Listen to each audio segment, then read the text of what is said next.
taking forever to start the event. There we go. Hi, everybody. Can you guys hear me now? We just had a little bit. Just somebody tell me in the chat if they can hear me, and then we'll kind of get rolling. Sometimes these things happen, technical difficulties and whatnot, but it looks like we've got 300 mamas in here, and I know you guys are eager to hear about milk supply tips. Let me know if you guys can hear me.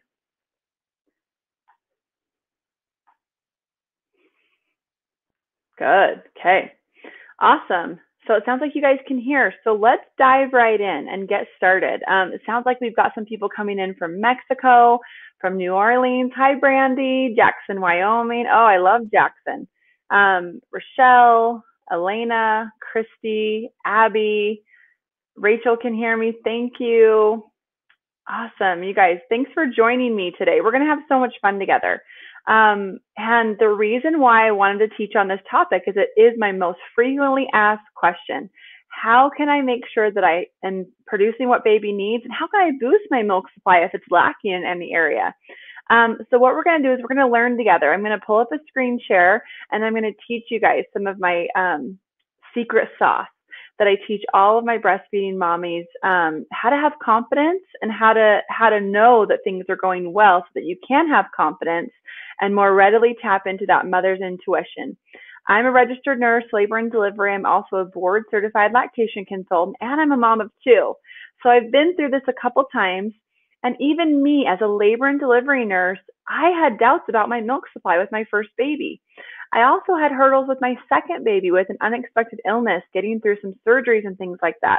So stay with me, try to stay on task, try not to multitask while this webinar is going live because you're not going to get anything out of it if that's what you're doing. Try to shut down any other tabs, silence your phone, your social media, and focus with me here for a few minutes so you can get out of it what you need to. So I'm going to go to the screen share here so you guys will be able to see my screen. Okay. All right. And then let's go to the top here and let's get rolling. Okay. And I can still see your guys' comments in the chat. So if at any time you have questions on what I'm talking about, or if at any time you can't see my screen, go ahead and just type me something there in the chat. I'll also remind you that I have one of my team members with us here today, Courtney. Say hi, Courtney, in the chat, and she'll be able to help us kind of as we run along here with any housekeeping issues or other technical issues that you guys have or questions. So like I said, I'm a registered nurse, board certified lactation consultant, a childbirth educator. I'm a mother of two little cuties, a 4-year-old and a 5-year-old that keep me on my toes. I'm also a cancer survivor. And that's the unexpected illness I was just talking about. And I'll talk to you a little bit more as we get a little bit deeper into this chat together. But the point in sharing that with you is we all have unexpected things that come up as women, as mothers, in our families, in our health, private, personal life. Challenges that come up that we need confidence to be able to keep moving forward through. And hopefully I can give you guys some tools on how to do that for your own unique situation today as well. Turn off your phones, close your tabs. Let's get down to business and really get something out of our time together. And as we're going along, connect with me. So get on Instagram, share a picture on your Instagram stories, on your main wall, and use the hashtag 5MilkTips. Make sure to tag me at Lactation Link, and I'll love to see what you guys are doing. Connect with me, connect with other fellow attendees of the webinar, and I'll be reposting some of those later today as well. Okay, so later I'm also going to show you how you can get a ton of these breastfeeding bonuses that we've created to help kind of make things a little bit easier for everybody. I'm going to show you how you can get this awesome Undercover Mama tank top for free. So make sure to stick around till the end. And then tell me in the chat kind of why you're here today. Why haven't you become more confident in breastfeeding and in that milk supply? Type that in the chat and I'll be able to take a look at that as we go along. And then have you ever wondered that you won't be able to breastfeed? Have you ever kind of heard horror stories from maybe a mom, a sister, somebody that you overhear at the nail salon talking about a bad breastfeeding experience, and it kind of makes you worried like, hey, will that happen for me? Or maybe you're a couple of weeks or a couple of months into breastfeeding and things are going pretty well, but you're wondering, hey, when am I going to hit that snag? And will I be able to get over that hump and be able to hit my breastfeeding goals? maybe you're in the middle of an issue or what you perceive to maybe be low milk supply or true low milk supply. And you need some more tools to be able to differentiate. Is it a problem? Is it not a problem? If it is a problem, what do I do about it? Okay. Some great things coming in. You used to feel like you always had milk, but lately you're feeling like it's lacking. And then let me know. A couple of people are saying that they can't see anything. Maybe it's just Rochelle. You able to see the screen? Okay. Okay. Yeah. So if we're having any issues with that, make sure to type that in. But everybody else says that they're able to see it and hear it. Great. So a lot of pumping questions. Maybe you're able to pump more before, now you're pumping a little bit less and you're wondering about that. And then let's see what else. Okay, so we've got some great questions here. Questions about output. These are all things that we're going to address. So stay tuned with me here. And then also tell me in the chat, do you want to ensure a good milk supply? I'm guessing that's why the majority of you are here, whether you're pregnant and you haven't had your baby yet, whether you have a newborn or whether you have a baby that's 9 months, a year, a couple years old. You're probably here because you're wanting to know what's normal at that stage, what you can expect, and if you are having any difficulties, how we get through those together. So does this sound like you? You want to reach your breastfeeding goals without having to worry every day if you're producing enough. You just wish you could know what to do in those first few weeks or anytime you're experiencing a breastfeeding hurdle to get things off to a great start with your milk supply and get through any issues. What you guys are going to learn today with me. Lesson 1, what does a good latch look like? So when we talked about the webinar, we talked about it being 5 tips. It's really going to be 5 lessons. We're going to get pretty in depth on these 5 topics. And I'm going to talk to you about another one of my most frequently asked questions, what's a good latch? Because it's directly related to your milk supply. If we don't have a good latch, baby's not removing milk efficiently, your body's not being signaled to make enough milk. So the best place to start is knowing what a good latch looks like and feeling confident there.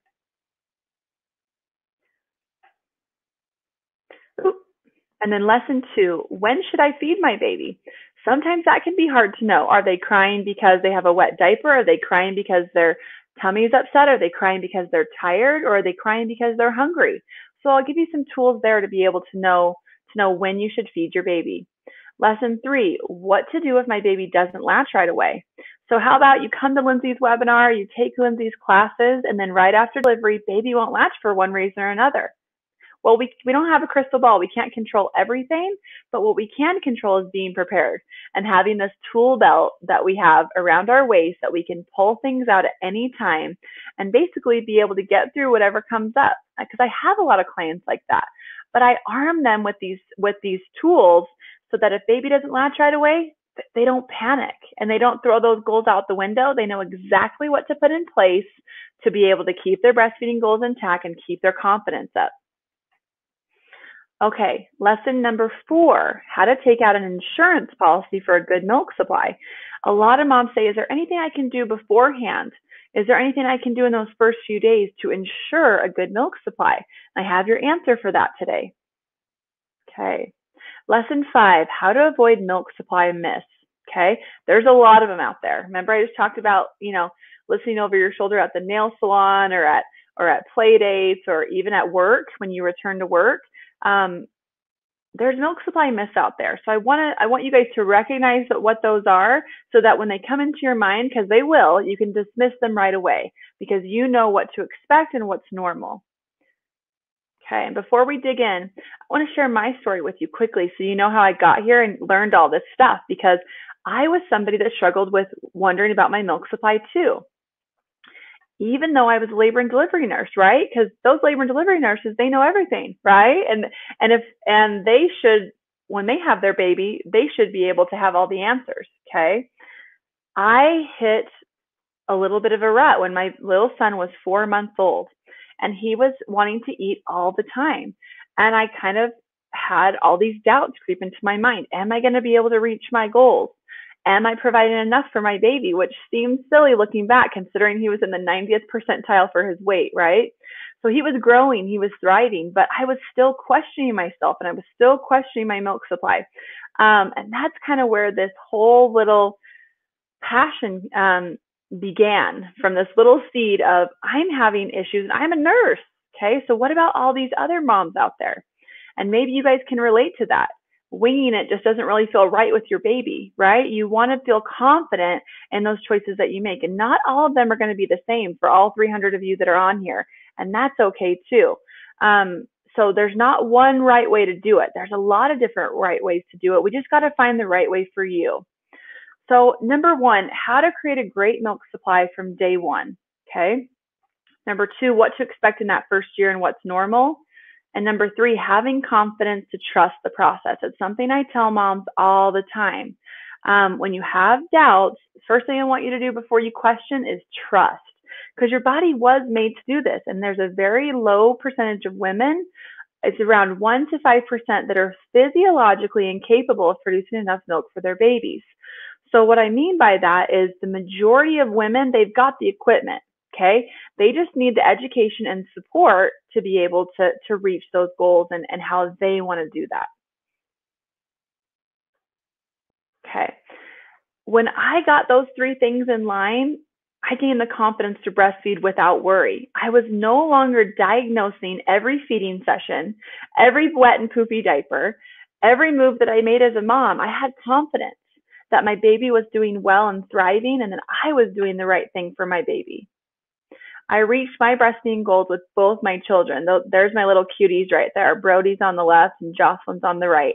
And I was able to do that because I had a good support system in place, and I had places to turn to for research-based education, which is what you guys have come for today.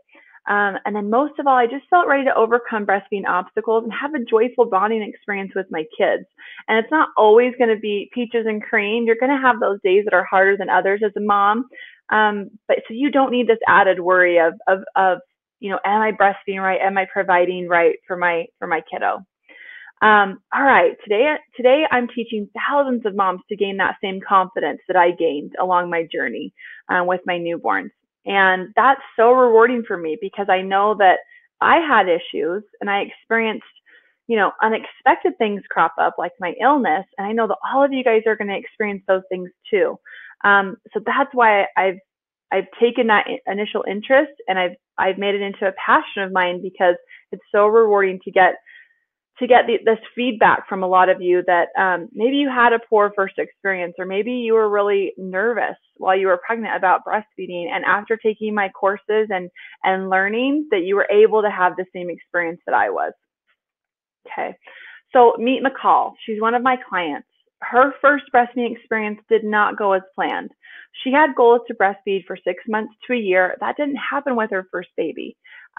She experienced pain. She experienced milk supply worries, and she wasn't able to continue beyond about the first couple of weeks with her first baby. She found me with her second pregnancy. She was able to take my classes. I was able to help her locally one-on-one, and now she achieved her goals with her second born. I ran into her a week ago at a local restaurant, and she told me that her second experience was so much better. Her husband was so happy that they weren't washing bottles and buying formula, and that she had fulfilled those goals that were in her own mind and heart as a mother. Not what's in Lindsay's mind and heart, but what's in McCall's. And that's really important, and I know that's important to each individual woman. So imagine that feeling where, you saw things going one way and then they didn't quite pan out. And she had the courage to try again. And she tried again, and she got that bonding experience, and that she was able to reach her goals the way that she wanted to. Number two. So where are we going to get started with all this information? The first thing that we're going to talk about is latch, like I talked about, okay? You want to make sure that your baby's latched to the breast, not just the nipple, because we call it breastfeeding, not nipple feeding, okay? And a lot of times babies will just get on the very tip, and the first couple feedings, maybe even the first couple days, it doesn't really alert the mother because she's not experiencing much pain yet. But all it takes is a few feeds where baby's not breastfeeding or not latched deep onto the breast to start to have some breakdown on the nipple. And what it means is kind of like a skinned knee. That's what it looks like in that area. And we don't want to go anywhere near that, right? Even though I can't hear you guys, I kind of heard a little, from everybody that was hearing that. We don't want to go there, okay? So we want to make sure that baby gets lots and lots of tissue in their mouth when they're feeding, okay? So we're going to take a look at a few other pictures here so you can know what I'm talking about. Okay. You want to make sure that the chin is touching baby's breast. Okay. So you line your baby up nose to nipple. Okay. Skin to skin first, and then nose to nipple. What do I mean by nose to nipple? Your baby's nose is actually touching the nipple. Okay. And then you make sure that baby's chin is in contact with the breast underneath the nipple. Okay. That chin is going to act as a magic open button for baby's mouth. The wider they open the mouth, so the bigger kind of yawn type opening that they have, the more tissue is going to get inside their mouth, the less pain you're going to have, mommy. And number two, the more milk they're going to be able to remove with that latch. Okay. So let's go over that one more time. You could write it down on your notes. You're going to be skin to skin with baby. Okay. The nose is going to be lined up and touching the nipple. You're going to make sure that the chin is in contact with the breast. And you're going to remember that the chin is going to act as a magic open button for the mouth. Why is that? Because when the chin makes contact with the breast, it can't help but open. Okay? It kind of is just it's like that easy button we see on commercials. Okay? It's a magic open button. And then once the chin touches the breast, the mouth opens wide. Baby's going to get more tissue in their mouth. And what's that going to lead to? Less pain for mom, more milk removed for baby. Okay, a nice wide angle at the corner of the mouth. See the angle where the top and bottom lips meet? It's a very wide angle. You almost can't even measure it because it's so wide.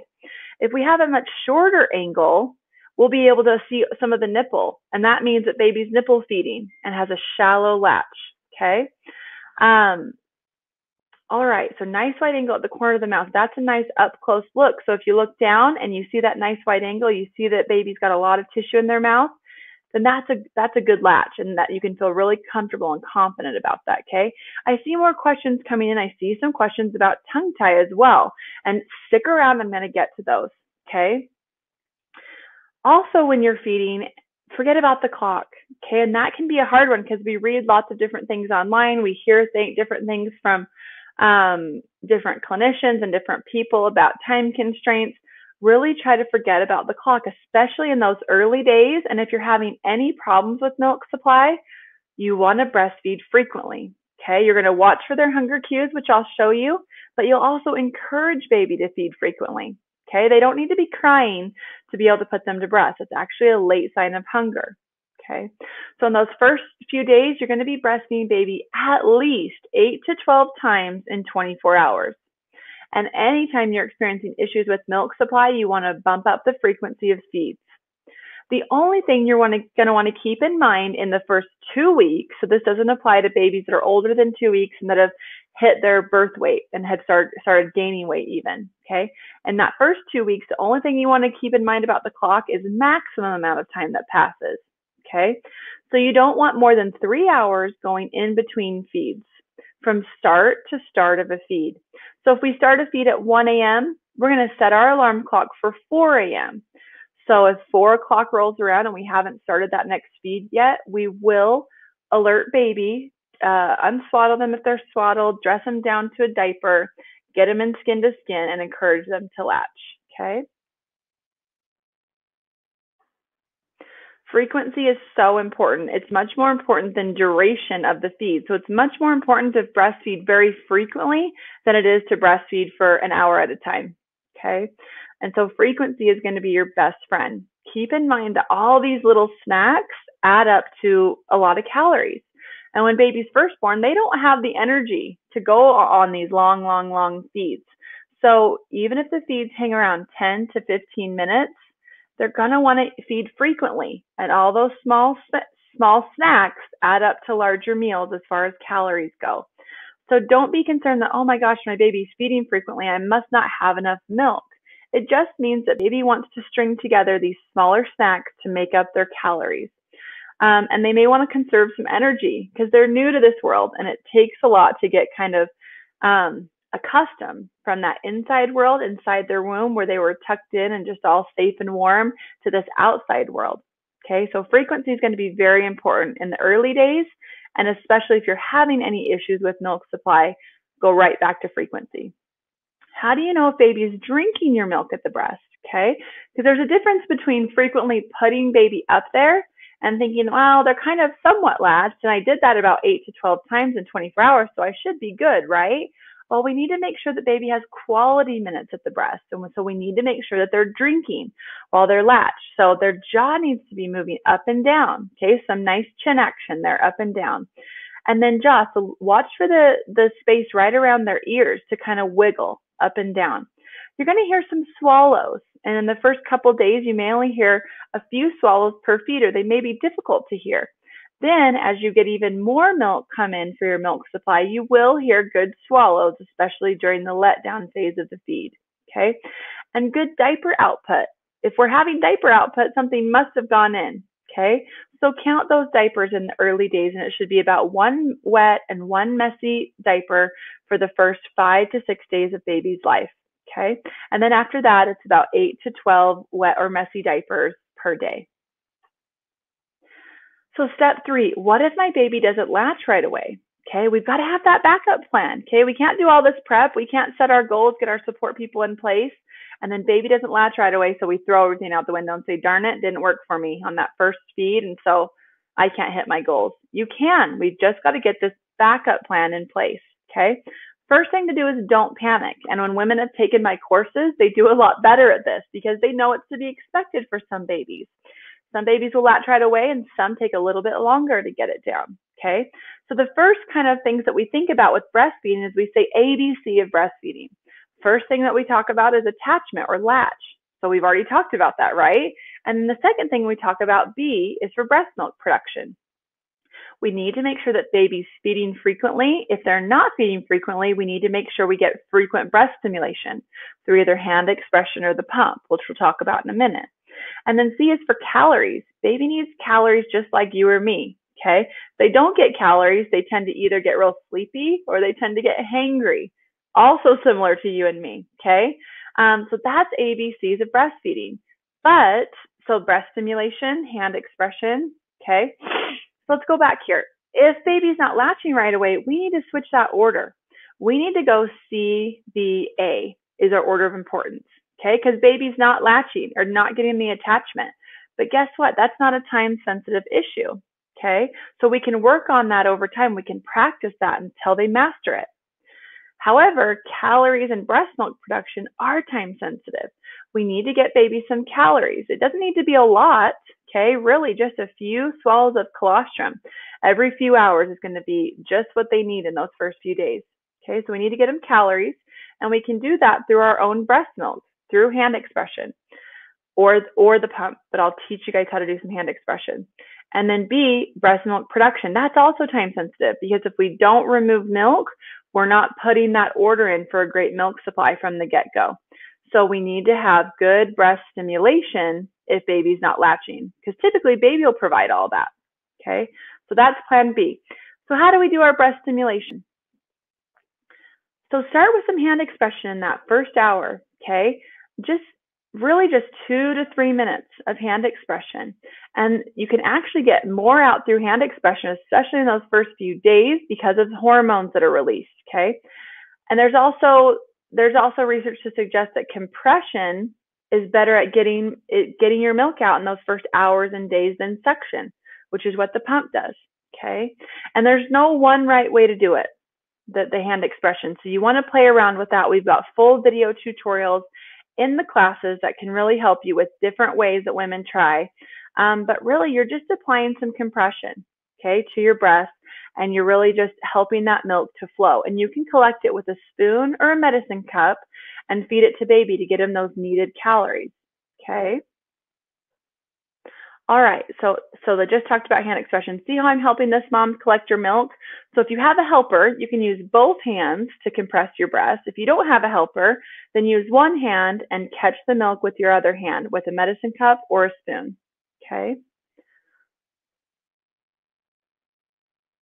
And with the hand expression, do that, like I said, 2 to 3 minutes and do it about 8 to 12 times in 24 hours, okay? 8 to 12 short sessions a day. And that's, even if baby's breastfeeding well, you want to do this to create that great insurance policy that I talked about, okay? So there's two mamas. One mama that baby comes out, starts breastfeeding within that first 30 to 60 minutes. I still want her to do these short sessions of hand expression because research shows us that moms that start hand expression and do it frequently in the first several days have a better milk supply at 3 months than moms that didn't do any hand expression. Okay, that's one. We've got another mama that puts baby to breast, baby's not latching. Okay, so I want her to do some hand expression, get some of her colostrum on a spoon, feed that colostrum right to her baby, and then continuing to frequently practice breastfeeding at the bare breast, okay, while she's getting calories to baby by using hand expression. Okay. All right, and feed that expressed milk, or you can let it fall. You can let it fall if baby's breastfeeding well and you don't have any reason to collect it. So tell me in the chat if this is starting to make sense of what I'm talking about, okay? Lesson 5, how to avoid the milk supply miss. Okay, so I've talked to you about how to get off to a great start, what to look for in a good latch. I've talked to you about plan B, what happens if baby doesn't latch right away. Okay, I want to talk to some of these mommies that are on here that are experiencing maybe some milk supply issues.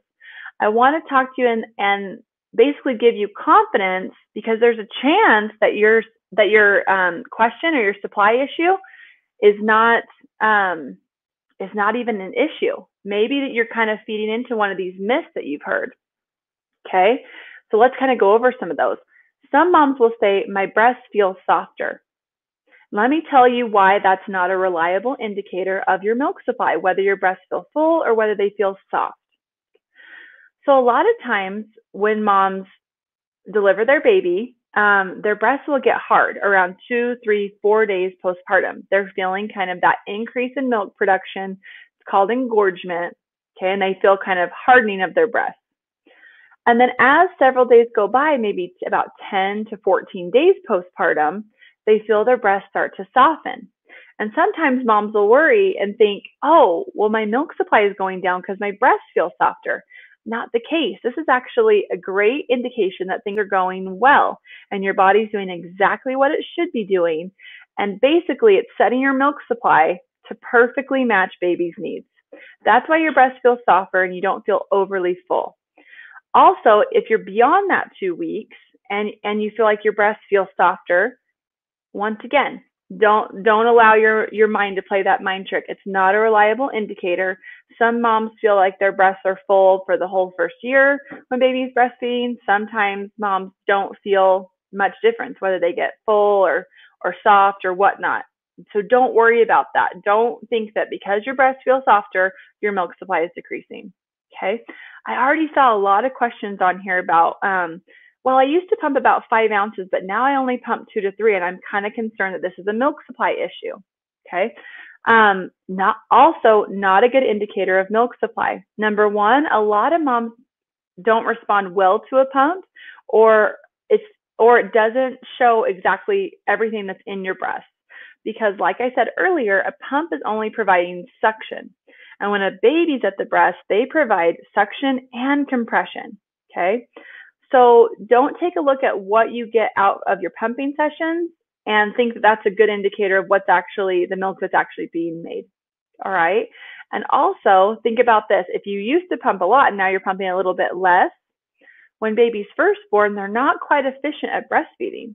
And they're trying to learn this skill and they get more efficient as time goes on. All right. So maybe you were able to pump a lot in those first couple of weeks or couple of months. And then as baby got older, they got more efficient at removing the milk that was available. So there's going to be less milk extra for you to pump out. So that's a great explanation for why you might go down from 5 ounces to 2 to 3 ounces. It's nothing to be concerned about. If baby's growing well, so having good diaper output, growing well, so they've got good head growth, length is growing and increasing, and their weight is increasing at their well checkups. All right. If you're maybe a mom that's returning to work or wants to make sure that she's got enough milk for her baby, I want you to rest assured you don't need a freezer full of milk for those times that you're going to be separated from baby. A lot of moms only pump enough for that first day that they're going to be away from baby, because when they're away, they're going to replenish that milk. So let me talk to the moms that they know that they're not providing enough. So baby's weight gain is slowing, or they're just not able to keep up with the pace of what their baby's consuming while they're away. Okay. first thing I want to make sure is that your baby's not getting overfed. So I want to give you a realistic expectation of what baby should be eating at feeds. Your baby should be eating about 2 to 4 ounces per feeding session. And that kind of equals out to about 1 to 1.5 ounces per hour that you're away from your baby. So if you're making about that much milk, but baby's eating more, you need to talk to the caregiver about slowing down that pace, using something called paced bottle feeding techniques, which I go over in detail in the video classes, so that baby is not getting overfed. Because I don't know about you, but if I see a donut in front of me, I'm going to eat it. Doesn't mean that I need it, right? Okay, so we need to sometimes slow down that pace that baby's eating so their brains can catch up with their tummy and they can eat that kind of recommended 2 to 4 ounces per feeding session. And to add on to that, breastfed babies don't need to increase the amount that they eat like formula babies would as they get older. Okay, so after that first month, our bodies have peak milk production. And baby's not going to need more than that 2 to 4 ounces as they get older, even as they get 6 months old, 7 months old, 8 months old.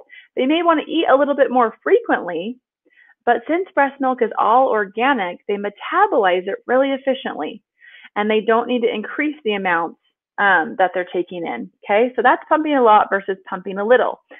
For mommies that are truly needing to bump up their milk supply, I'll talk to you about something called power pumping. Okay. I'm going to talk about this. Yeah, 2 to 4 ounces per feeding session. That's for every age of baby, Fiona. That's correct. And then Emily says, where was Emily's question? She says she only gets about 2 ounces every 2 hours. Yeah, that's right. It goes right in line with what I said, because I said about 1 to 1.5 ounces per hour. So 2 ounces would be right in that spectrum of normal, because if you're going by what I said, about 2 to 3 ounces every 2 hours would be perfect. So you're doing perfect. That's exactly what you need to be doing. Sarah said, can you repeat that? Please write in there, Sarah, exactly what you'd like me to repeat. Okay, yeah, no problem, Fiona. I hope that was helpful for you guys. Okay, so I want to talk to you guys quickly about power pumping. So if you really truly do have a milk supply issue, because I've debunked a lot of myths for you guys, right? So a lot of you guys are probably sitting there going, oh, she just talked about what I was worried about. It's not an issue. I'm checking that off the list. I'm sweeping my hand across my forehead. I feel much better now, and actually nothing's wrong. Okay, I think that's probably going to be most of you. But if some of you are out there and you're truly making less than that, so you're producing less than an ounce per hour once baby's over about a month old, then try this little thing called power pumping. If you're at home, I want you to go ahead and set up your pump in an area that you pass by frequently. Okay, every time you pass by it, I want you to throw the pump on and pump for 5 to 10 minutes. Stop whenever you get antsy or agitated. And according to CDC guidelines, you can keep that milk in that collection kit for up to 4 to 6 hours before you have to store the milk. Okay, so keep the milk right there. You don't need to wash it and do all this stuff every time that you pass by and do your pumping for 5 to 10 minutes. Aim to pump at least 10 times in 24 hours in addition to feeding baby. Don't get frustrated if you get very small amounts. All right. After that, each 4 to 6 hours, I want you to take the milk, I want you to store it, wash the bottles, set them up again for the next 4 to 6 hour stretch. Do this power pumping technique for 2 to 3 days before you return to your regular breastfeeding or pumping routine. And that should help you see a nice little boost in your supply. And that's a great thing to try if you are feeling and knowing that you're making less than what was recommended there. Okay. All right. Another milk supply myth I want to talk to you about is not leaking breast milk. Okay. A lot of moms will say, I'm not feeling my letdown and I'm not leaking breast milk, so it must mean that I'm not making enough milk. Absolutely not. Okay. I'm going to debunk that right now, because all of our bodies are different. Some moms report that they leak breast milk and they require pads throughout their entire breastfeeding journey. Other moms don't leak at all, or some moms only leak for the first couple weeks. It's not a reliable indicator that you're not making enough milk for your baby. Okay, same with letdown. Some moms feel it, some moms don't feel it. We actually have about an average of 4 letdowns per breastfeeding session. If you're one of the moms that feels your breast that feels your letdown, you'll probably only feel the first one in the feeding. Okay, so those are some milk supply myths I hear all the time that I wanted to make sure that you guys knew are not an issue, that you can feel confident with my answers. Okay, all right, so just to recap what we've gone over, we learned how to create a proper latch. We learned the signs to know when your baby's ready to eat. Okay, so let's go over that really quickly. We talk about when babies alert, so they start to open their eyes. Okay, and eyes opening can kind of be that first sign of baby saying, "Hey, I'm ready to eat," because it's showing you that they're looking around for the breast. Okay, when their eyes open, they may be happy as a clam, looking around, making really cute cooing noises. And we look and we say, "Oh, isn't that baby so adorable?" Well, we wait a couple more minutes, 5 to 10 minutes, and they'll be crying from hunger. So once you see them start to open their eyes and become alert, it's a great time to go ahead and put them to the breast.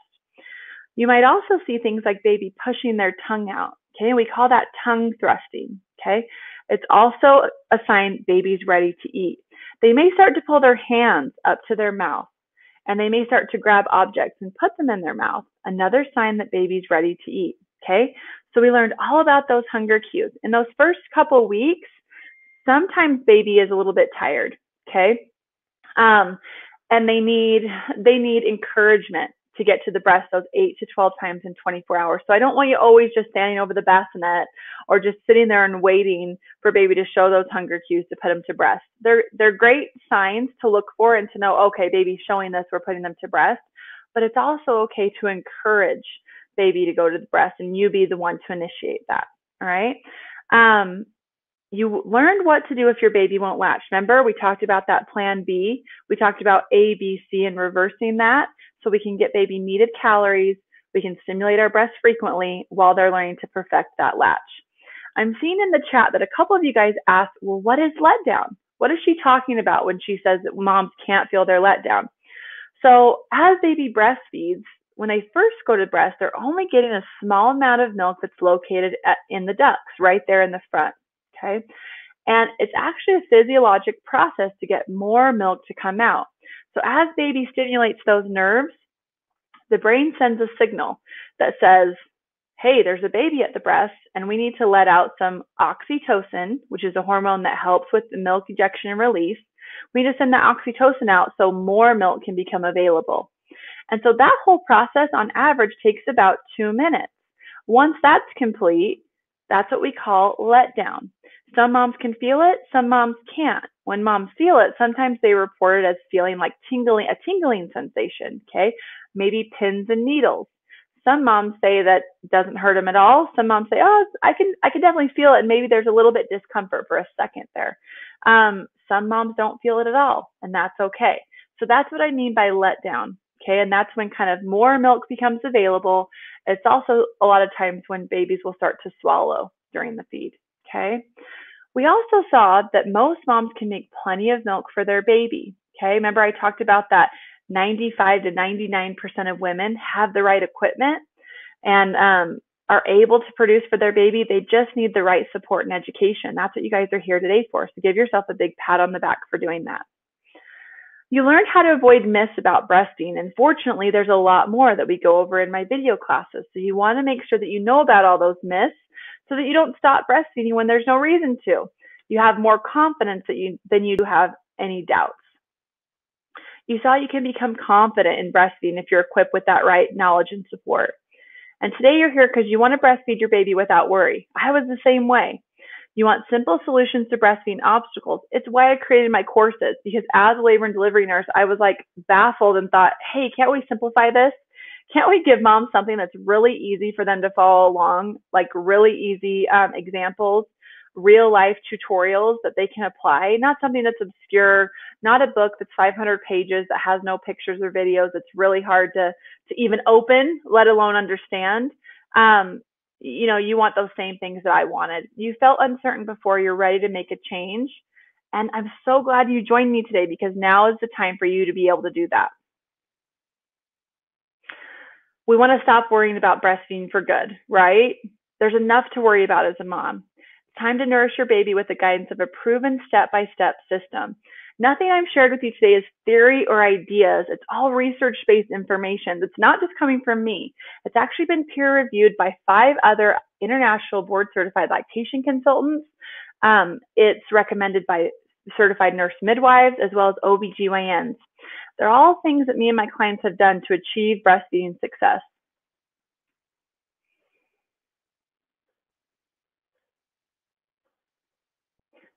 Ooh. There we go. So I've got a few moms, Lactation Link moms, that I wanted to share with you guys today.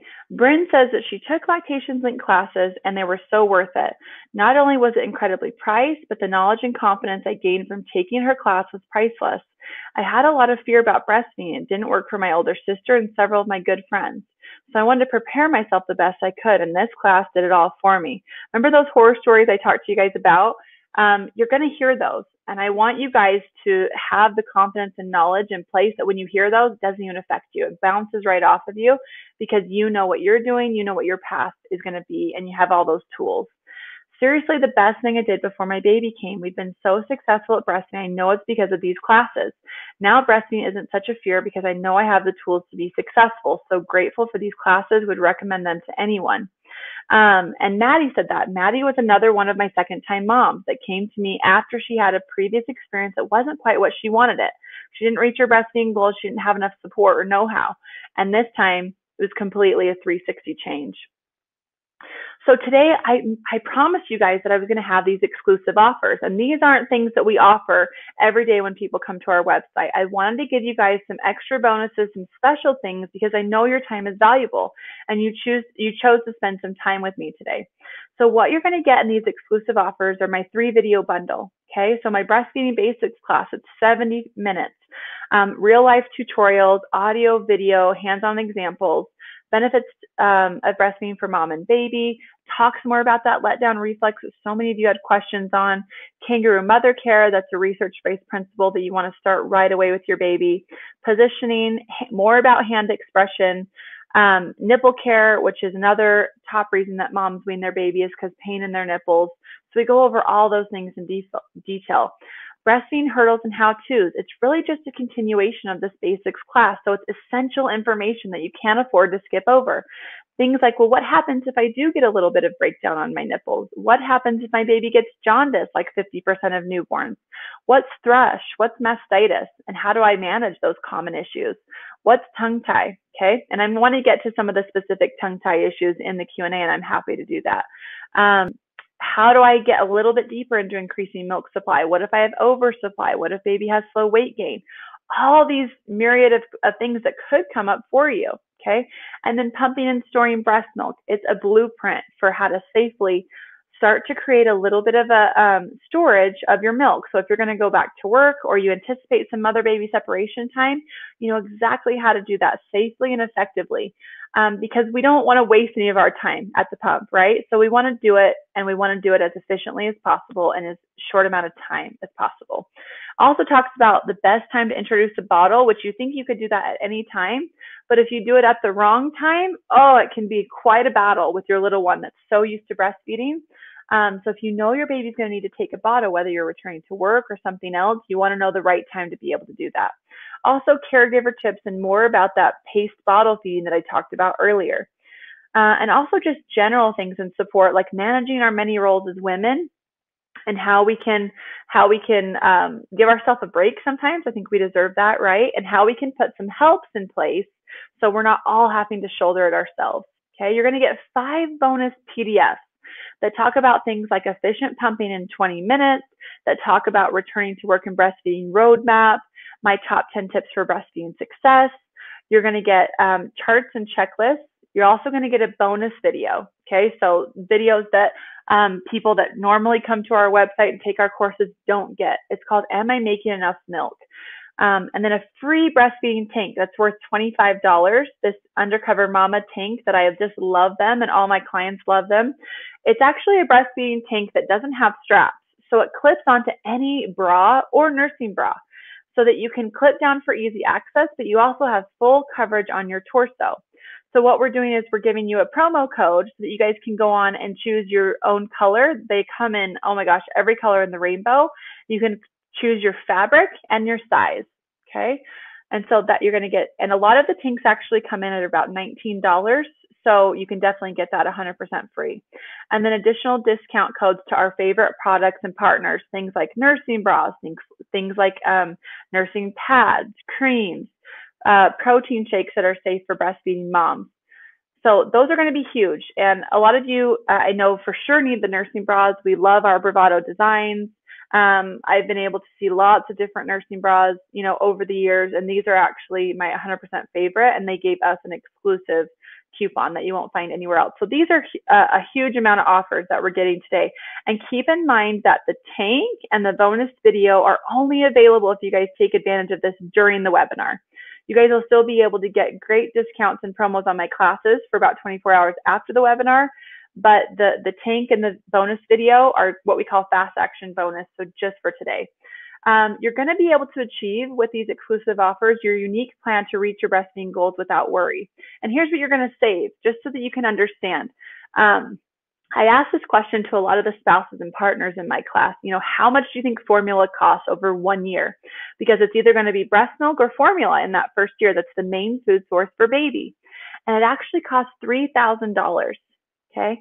And then my follow-up question is, would you rather take that $3,000 and go on a trip to the Caribbean, or do you want to pay it at the grocery store in $25 increments over that first year? Okay. Invariably, they say they'd rather go to the Caribbean with that $3,000, and I think probably most of you are the same.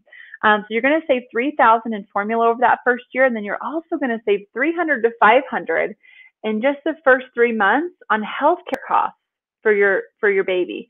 So breastfed babies have fewer instances of things like ear infections, infectious disease, diarrhea, upper respiratory infections. So if you can breastfeed, you reduce those trips to urgent care, sick pediatrician visits, getting ear tubes placed. So you save additional costs on kind of skipping out on those extra visits. Okay. And by the time, we spend this extra time together on our video classes, you're going to understand the fundamentals of breastfeeding. You're going to be able to troubleshoot common issues, and you're going to be able to create your own support system. You're going to have the confidence to breastfeed on your own terms and leave with the best tips and tricks to keep you on track. So that first video, I talked about what we learned in that first video, and it's about 70 minutes. It's breastfeeding basics. And then number 2, it's called Breastfeeding Hurdles and How-Tos, more essential information that you can't afford to not know. Talks about nipple shield, talks about jaundice, thrush, mastitis, increasing milk supply, nursing strikes. If some of these things that I'm saying, you're like, well, I don't even know what that is. Well, then that's a great sign that you need these courses to kind of let you know, because sometimes moms don't have issues in the first couple of weeks. That kind of goes smooth sailing, but they have issues down the road. I've never met a mom that has been a breastfeeding mom that hasn't experienced any issues. So you're going to have those issues arise. It's just a matter of when. Will it be at the beginning? Will it be 4 weeks in? Will it be 4 months in? Will it be a couple of years in, depending on what your goals are. And then video 3 is our pumping and storing breast milk class. And like I said, it's a blueprint for safely and effectively knowing how to remove milk and how to store it, and then how to safely deliver it to baby. You're also going to get access to our private Facebook group. Okay, it's a huge bonus where you can get in and you can interact with other moms in our community, and you can also interact with me live on a weekly basis, where I get in and I answer questions live for everybody in there. And then my bonus video, Am I Making Enough Milk? And our fast action bonus, which is the best-selling undercover mama breastfeeding tank of your choice. Also, another fast action bonus is our promo codes. Okay, so we'll have at Milkful, at Bravado Designs, Bamboobies, Lillimer, Baby Booster, Chewable Charm necklaces, Sweet and Swag infant moccasins, Nipple Balm at Upspring, and then you'll have additional 20% at Undercover Mama for all their other things. They have really cute nursing-friendly dresses and different tops and things beyond the free tank that you'll get. So I'm going to get out of screen share right now so I can make that offer live for those of you that have been waiting to go ahead and get that exclusive offer. Okay, so I'm going to turn my screen share off, and I'm going to get in here to the button so I can make it live, and you guys can easily take advantage of it. Okay, perfect. And it's, like I said, it's an exclusive offer. It's also time sensitive because we can only do this for kind of a short amount of time. So I'll turn my screen share back on so you guys can see where the button's going to be. Okay. All right, so you can get access now. So use that button to the right of this video to gain instant access to all those video classes and the bonuses. Okay, and then are we ready to create confidence in the breastfeeding journey? My whole mission statement is creating confident moms. I want you guys to be confident throughout this process, and I know these courses that I've created are going to create confidence because guess what? I've never had a negative review. Is that crazy? I've never had anybody write me back and say, oh my gosh, this was not worth my time. Can I get a refund? I've only had people write back that say, wow, this was such a valuable resource. Thank you so much for taking the time to put it together. You know, breastfeeding is such a wonderful time for me and my baby, and I'm so grateful for these courses to be able to give me confidence in that and to give me tools to be able to continue it. Okay, and what's the investment? Okay, so hiring me as your one-on-one coach for a private class and for private consultations would cost you about $1,000. Okay, taking a group class. So a small group class would cost you about $375. Okay, but if we're going to take advantage of the offer today, the total value of it with all the training, the templates, the private community, and resources in the program, the value is at about $294. But today you can get it for $97. So you save over $197. Okay, so it's a small investment if you think about saving on the value of what everything is that we're offering today. And also, remember the cost savings when we can stay away from formula. So we're able to go ahead and get this offer today for a small cost of $97.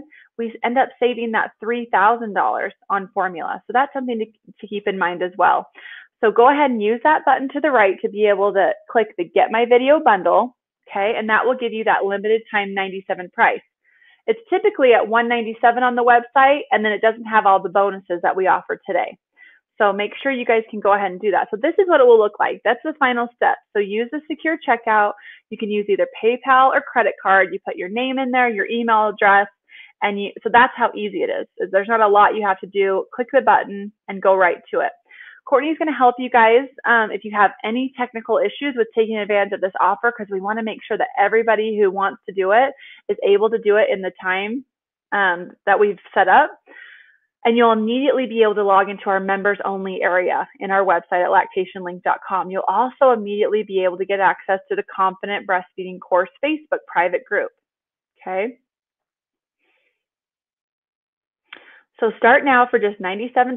You're going to save that $197. And a lot of times people, do I really need a breastfeeding class?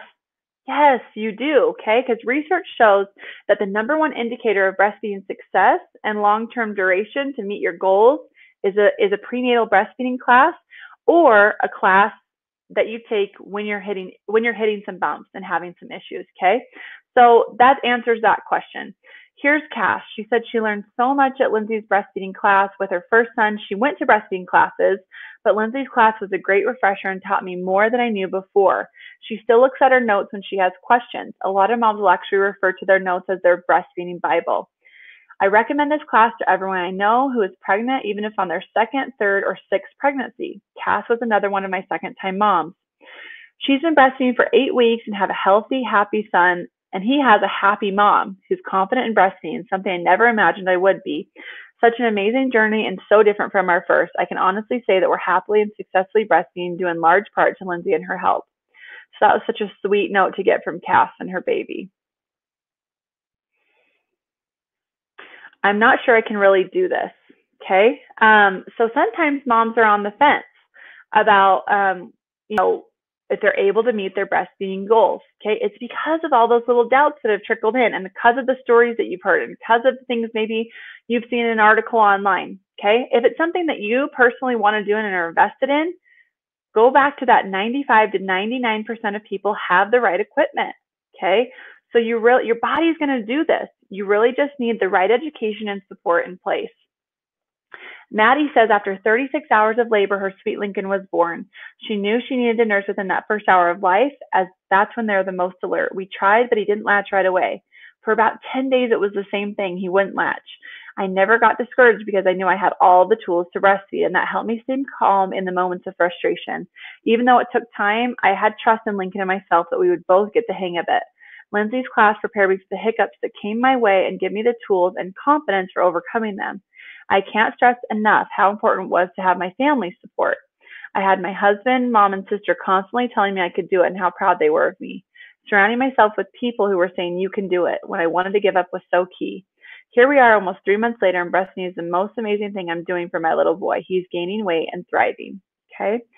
So join us now. Be a part of our private community where we all are on the same page. We all are supporting each other in our goals, whatever they may be. Use that button to the right. You guys can enroll now and take advantage of that fast action bonus, the Undercover Mama Tank, all those great things that we've put together today.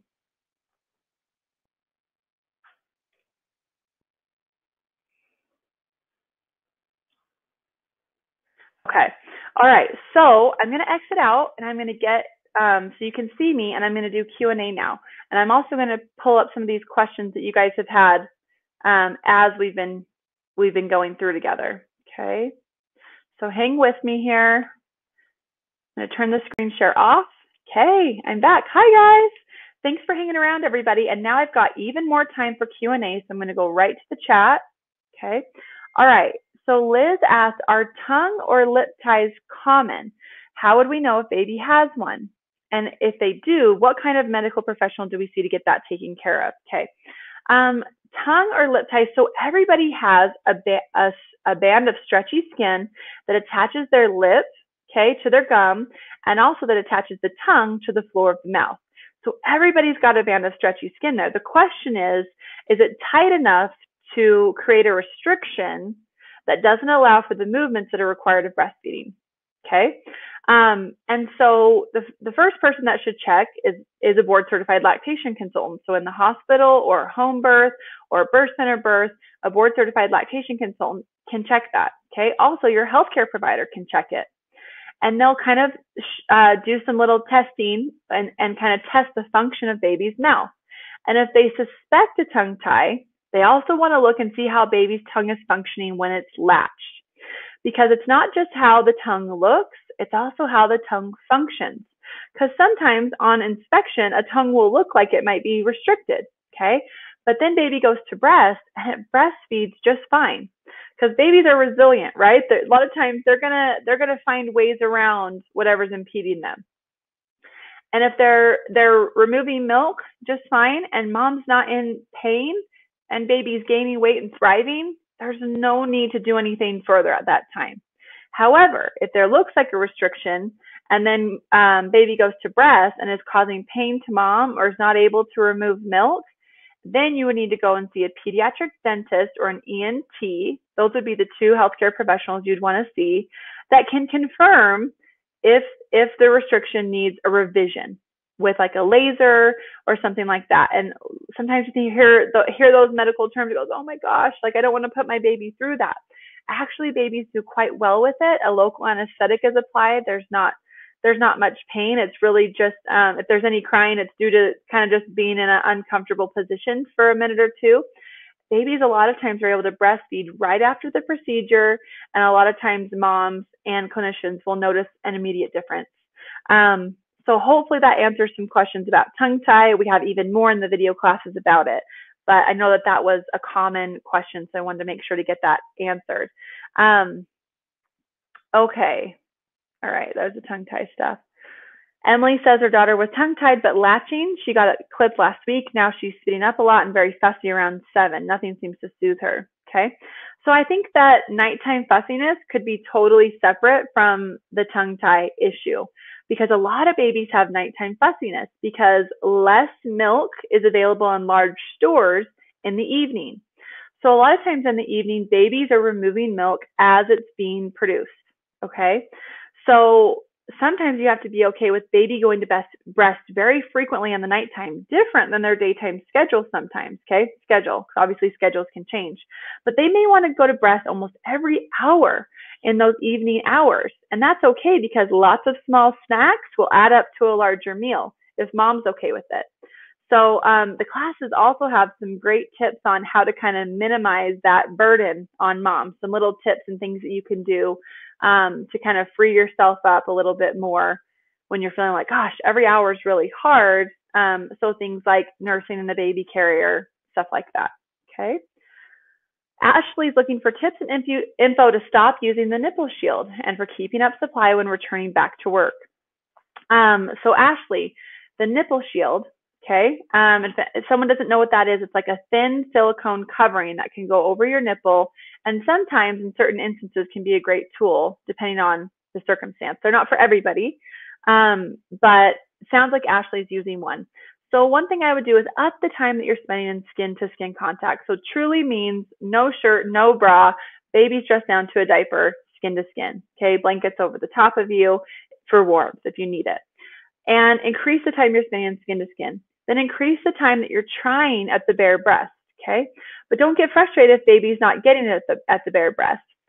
Try at the bare breast. If they're not getting it, let them latch with the nipple shield. Once a letdown comes, so once more milk is coming out and you hear some swallows, quickly unlatch baby. So pull their lip to the side, okay? Remove the nipple shield and immediately try to relatch baby, okay? And try that, practice that, okay? Also practice latching baby to the bare breast when baby's a little bit sleepier, because sometimes they're a little bit groggy, and those natural breastfeeding reflexes can come out easier, and they'll latch to the bare breast when they're a little bit sleepier. So sometimes babies will kind of be able to wean off the nipple shield after a couple feeds. Sometimes it'll take a couple weeks, but it will happen. So if you can just have patience with the process and keep practicing those things, then they'll get it, okay? Someone also said, what about keeping up milk supply when returning to work? You're gonna love that third video, the pumping and storing breast milk. It's a blueprint for, like I said, anybody returning to work. So make sure to grab the offer today so you can get more tips about returning to work, okay? And then Emily also is nervous about returning to work. She's worried that her baby won't latch after taking a pumped bottle. And once again, take that third class. You're going to love it. The most important thing when you want to keep breastfeeding intact is when you are reunited with baby, breastfeed frequently, skin to skin frequently. So that's nights and weekends typically. So make sure to do that. So it can be easy to kind of go, oh, we've been doing bottles, so that's just easier for us right now. Get back to breastfeeding when you're reunited with baby, and that's the best way to keep things going. Okay, and there's lots more in that class, like I said. Let's see, more questions here. All right. Let's see. I'm not sure how to say your beautiful name, but Mary Angelie. Hopefully I said that right. She said she just purchased the class and she wants some of the bonuses. Go ahead and email Courtney and she'll get you the bonuses. No problem. Courtney@lactationlink.com, and you can type in your email there, Courtney. Okay. So let's see. So Madison has a question. Does drinking Gatorade really help increase your supply? What are some other things we can do in order to increase it? Okay. So first of all, Gatorade's a total like myth that somebody threw out there. That one mom was like, oh, blue Gatorade is like this elixir for milk supply. And then it got perpetuated on forums and different things. So there's no research to suggest that Gatorade is going to help your supply. Staying hydrated is a good thing, but really just drinking to thirst is all that you need to do. You don't necessarily need to drown yourself in water. And there's research to suggest that being overhydrated can actually hurt your supply. So we talked about breastfeeding frequently. So increasing the frequency that you breastfeed as number one to increase supply, okay? Number two, how about some power pumping? Remember I mentioned earlier about setting up a little station where you'd be comfortable either sitting or standing, and every time you pass by it, throw on the pump for 5 to 10 minutes. You can actually keep the milk in the bottles for about 4 to 6 hours before you store the milk. That's a great thing to do, okay? So notice that I'm mentioning things that are going to increase breast stimulation, like baby going to breast more frequently, power pumping, adding in some short sessions of hand expression, okay? Because remember, the pump just provides suction. So if we add in some short sessions, 2, 3, 5 minutes of the hand expression, okay, And if we do that several times in a day, over 2, 3, 4 days, you're going to notice a boost in your production. Okay. So I'm not going to tell you anything like take these pills or take this herb or eat oatmeal for every meal to boost your milk supply, because there's just no research to suggest that that's going to help. Your first line of defense should be boosting your breast stimulation. Okay. Some moms like to use something called freemies. Okay. And they're these cups that can attach inside your bra. So especially for working moms or moms that are going to be home through the day and can add these into their routine. I don't think they're the only things you should use, but you can add them in and they'll kind of do pumping inside your bra for you to add some additional stimulation. Okay. Steph asks, not sure if you answered, but does the nipple shield affect production? So sometimes a nipple shield can kind of affect how much milk is able to come out, right? So we try to label nipple shields as short-term use, and they should definitely be used at the direction of a board-certified lactation consultant. So if possible, use them for a few weeks to get over whatever hurdle it was or whatever reason you started using it, and then start using some of those techniques that I mentioned earlier about how to wean off the shield. Okay. All right. Will the codes for the tank be mentioned at the end? They're actually emailed to you when you take advantage of the offer. Okay, the video keeps cutting out for me, so I'm afraid I missed it. Nope, just go ahead and click over, take advantage of the offer for $97, and everything's going to be emailed to you, including that promo code for the tank. Okay. Yeah, and then, just to be clear, the promo code for the tank is just for those that take advantage of the offer for the video classes and all the extra PDFs and things like that. Okay. Also, I want to mention if you have a healthcare spending account, you can use that card to take advantage of this offer, and we can provide you with an itemized receipt to submit to your healthcare spending account as well. Okay. Yeah. Perfect, Natea. Chelsea says her baby is now 4 months old and was taking a bottle just fine when I worked before. Now he struggles, does not want to take a bottle and cries. So first of all, I would try offering the bottle a little bit earlier before baby cries. And a couple tips I'd love to give you are try warming the nipple under a faucet, okay, because it can kind of mimic the warmth of your breast.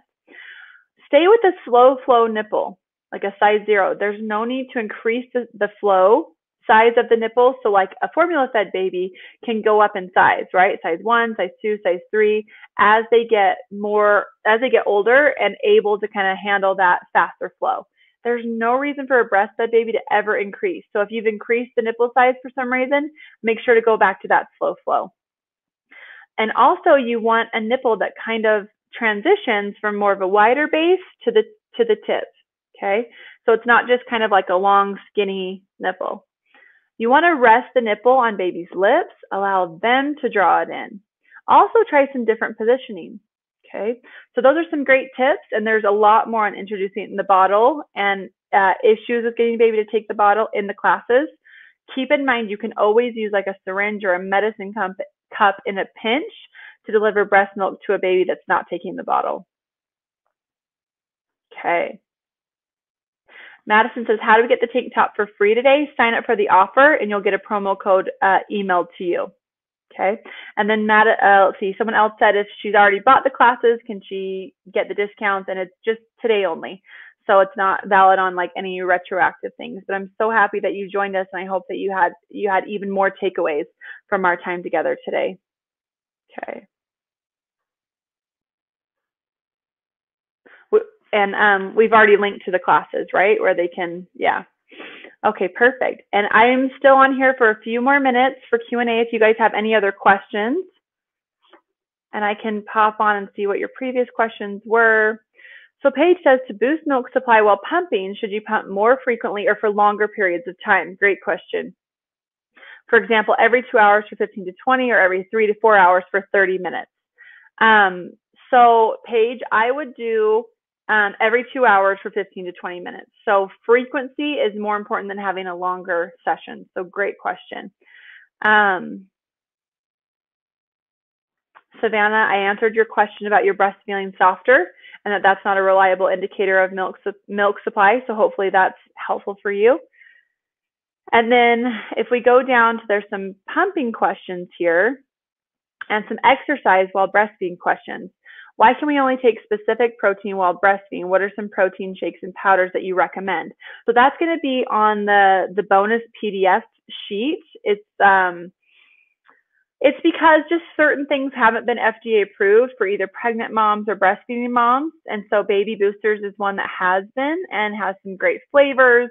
And it also has recommended amounts of like your prenatal vitamin. So even if you're postpartum, you should still be taking a prenatal vitamin, and it has all that built in. So it's just a really great source of nutrition for breastfeeding moms. And then Fiona says that her first question is about losing weight. She really wants to lose 20 pounds, but when she starts to lose weight, she noticed her supply drops. So great question. So keep in mind that everybody knows their body the best, right? So I want you to pay attention to your own instincts about your body. Keep your healthcare provider included in the conversation about losing weight, exercise, things like that. As far as research goes, there's no link to exercise and a decrease in milk supply. They've actually studied moms, some sedentary moms, and then moms that exercise. So moms that don't exercise and moms that do. And they've measured levels of prolactin, okay, which is something that aids in milk production. And they noticed no difference between the two groups, the levels of prolactin, okay, between moms that exercise and moms that don't exercise. So truly, there should be no problem with you embarking on an exercise plan or routine. A lot of moms will say that they notice a milk supply issue. Okay, well, what are you basing that on? I guess is my question. Okay, is it because your breast feels softer? Is it because you're not feeling your letdown? Is it because you're pumping less than you were? Remember that those are all unreliable indicators of milk supply. Okay, so only things you should be thinking and looking at is baby having good diaper output, and is baby growing? So is their head growing? Is their length growing? And is their weight gain on track?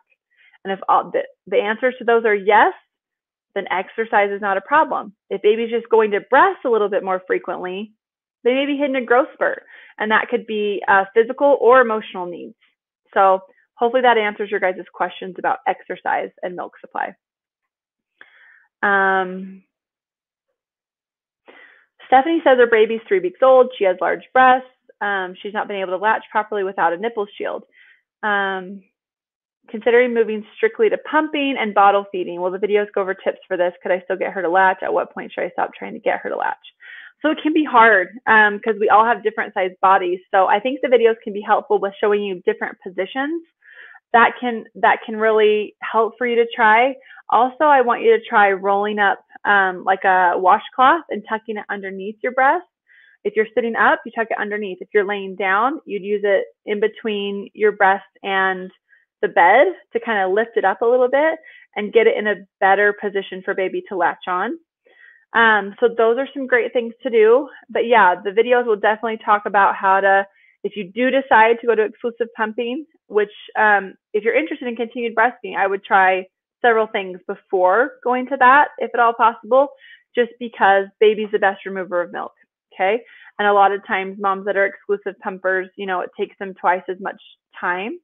There's a lot of moms that do it and that's what they love and that's what they want to do. And that's so great for them because they found something that works for them. But let's try a few other things first before you go straight to that. And I'd also mention to you guys that we have online consultations available for specific questions always. They're called e-consultations. They're 25 minutes and you can book them anytime on lactationlink.com. So you have further support. Don't feel like, you won't have additional options if you have other situations arise or more specific questions. Okay. Yeah, Anna, if you already have the videos, you're totally welcome to email Courtney and she'll get you the bonuses for today. No problem. Okay. So Meredith, the protein shakes and powders. So one that we love is Baby Boosters, and those that take advantage of the offer today are going to get exclusive discounts, and Baby Boosters is included in that. And then Megan says, can we access the videos and all the bonus materials as much as we want after we purchase the bundle? Absolutely. Yeah. Doesn't expire or anything like that. Okay. All right. And there might be a few pumping questions. Okay. So I'm going to answer a few more questions that were from before for pumping. And if you have anything and you're still on here and you have last second questions, make sure to put them in the chat there. And I can't wait to answer them for you guys that are here live. Okay, so pumping, let's see. Okay, so we actually had we have a few random questions here. So does your milk supply go down when you're on your period? So a lot of times moms will ask that question. There's no research to suggest that there's a correlation there.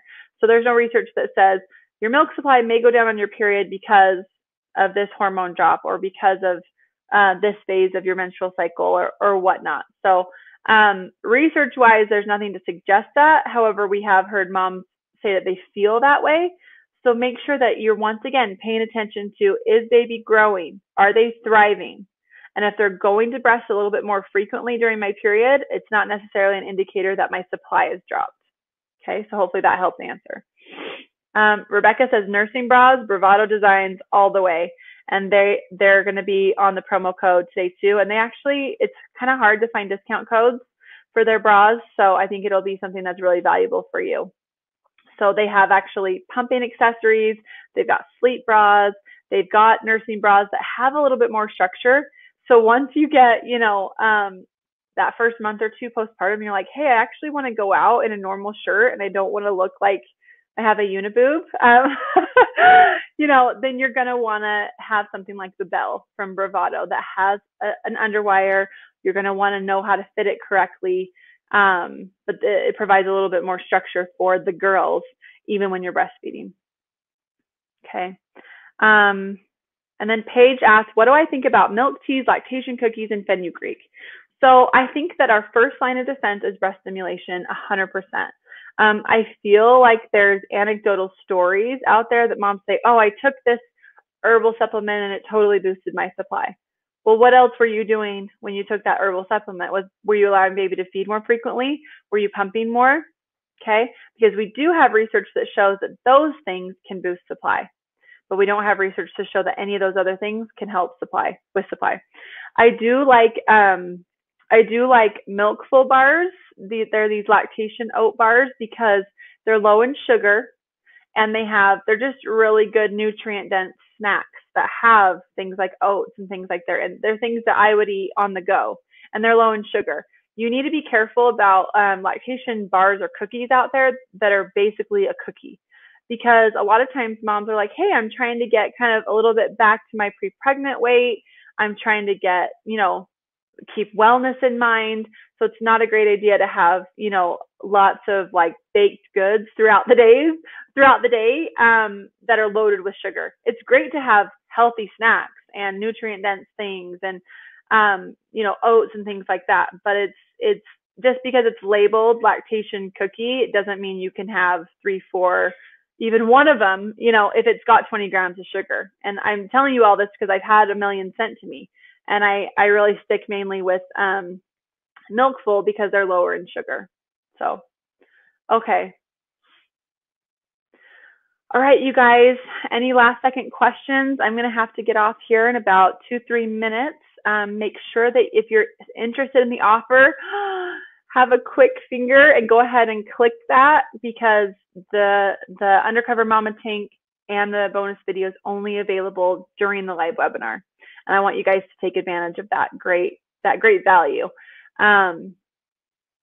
You can purchase the bundle after the Q&A for the discounted price, but you won't get the other bonuses. So Hyacinth, if you're interested, go ahead and click that and get it going right now.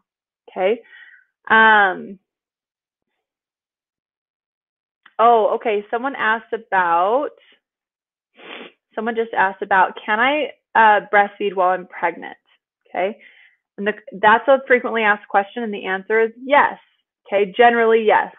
I don't know each one of yours medical history, so I can't answer that for a certainty. So you always want to loop in your healthcare provider with these types of things, but also make sure that you're up to date on current research and things like that. So there should be no problems with you continuing to breastfeed while you're pregnant. Some moms will wean right away when they find out they're pregnant because that's what they want to do. Some moms want to continue breastfeeding, and so they'll wean at some point during their pregnancy. Other moms will continue to breastfeed after delivery. So they'll continue breastfeeding their older nursling, and then when that newborn comes along, they're nursing two babies at the same time, and it's called tandem breastfeeding, and there's nothing wrong with that, and that can be totally fine. And the way that you can go about doing that is just make sure that the newborn always goes to breast first and gets the nutrients that they need first to thrive, and then your older nursling can kind of fill in and get whatever they need after. Okay. Sometimes the breast milk will kind of change in taste a little bit, so it can get a little bit higher in sodium or something like that during the pregnancy. Some older nurslings notice that, and some don't. So there should be nothing wrong with continuing as far as safety is concerned. As keep in mind, unless you have like a really high risk pregnancy or you have a history of preterm labor or things like that. So work with your healthcare provider on those. But generally, if you're a low risk pregnancy and things are going well, there's no risks involved. Okay. Yeah. Awesome. Okay. Okay, and then Taylor says her 8-month-old has had fresh pumped milk for her whole life. I started to feed her some of the milk I stored in the freezer. She doesn't seem to like it, and it smells soapy. Okay, so there's a chance that you could have high lipase, Taylor, and it makes a lot of sense because fresh milk, it typically doesn't set in for a few hours or sometimes even a day. This high lipase, soapy taste and smell. Okay. So if you're going to continue to store milk, what I would do is when you express it freshly, you just scald it. So you put it on the stove top just so that you see little bubbling edges. It doesn't need to be boiling. So you just scald it, then you cool it, and then you store it. And that'll get rid of any soapy flavoring later on. The sad part comes in when a mom hasn't tested it early on, hasn't tested like her stored milk, and she's stored a ton of breast milk. And then she goes in and she tries to give it to baby and she notices that it smells soapy, baby won't take it, that kind of thing. So if you do have any milk that's already stored like that, I would suggest trying to combine it. So combine some of the high lipase soapy milk with some fresh milk, so about half and half in the bottle, and see if that can kind of dilute the soapy taste enough for baby to take it. Some babies don't even mind the soapy taste, and there's nothing wrong with it. Like there's nothing that's bad in it that would be a reason to not give it to baby. So, but keep that in mind. Yeah, high lipase can be an issue. So if you're going to store a lot of milk, make sure to test it first by offering some to baby that's been stored. Okay, you guys, I'm going to jump off. It has been so much fun being together, and I have so much fun teaching these. I hope you guys, my sincere hope is that you just walk away today learning something new and boosting your confidence in motherhood. And that's why my whole mission statement is creating confident moms. If you enjoyed this, please refer your friends to the next live webinar where I get to hang out with even more moms. Refer them to our page. You can always come hang out with us at Lactation Link on Instagram. We have Q&As there frequently. I'm on there live frequently talking to you guys. So thanks for hanging out today. And I hope you have a wonderful week, and we'll talk to you later.